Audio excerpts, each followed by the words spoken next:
کوئی حیا ہوتی ہے, کوئی اخلاقی حیثیت ہوتی ہے. مسٹر چیئرمین 17 سال سے ایک سپورٹس دشمن انسان پاکستان اولمپکس ایسوسی ایشن کے اوپر مسلط ہے اور وہ جا نہیں رہا. اور مسٹر چیئرمین میں آپ کو بتاؤں, ہمیں ان سے بھی نجات چاہیے.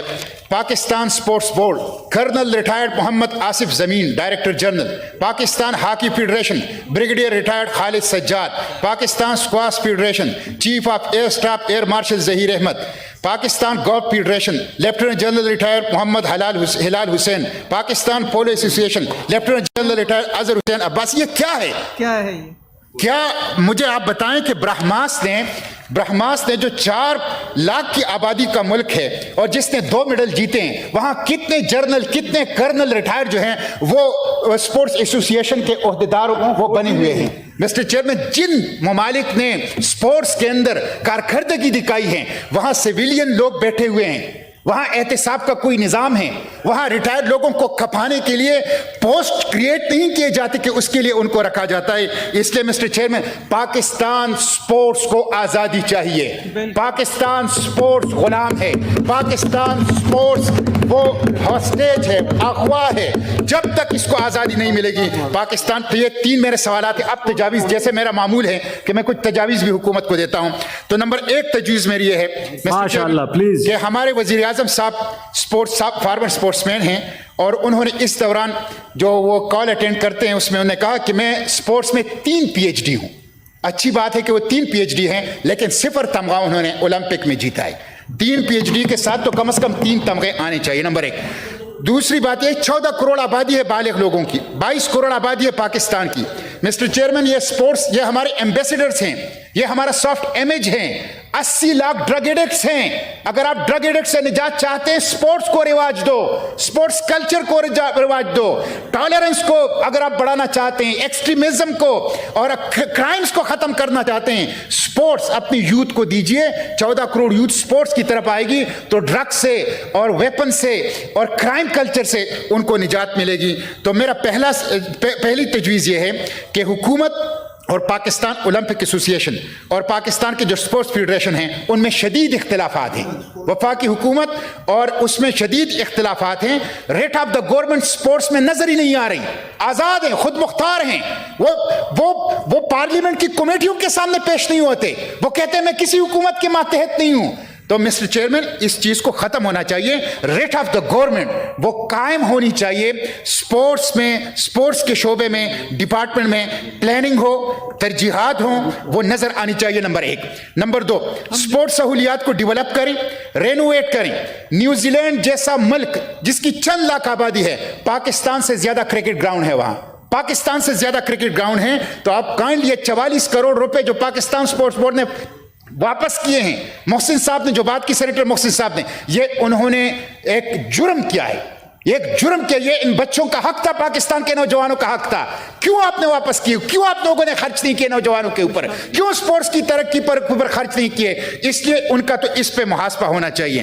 تو رینوویٹ کریں, ڈیولپ کریں, اور کرکٹ جو ہے وہ سہولت ہے. تیسری چیز جو ہے وہ یہ کہ اسکول اور تعلیمی اداروں کو الائن کرے سپورٹس پالیسی اور ترجیحات کے ساتھ.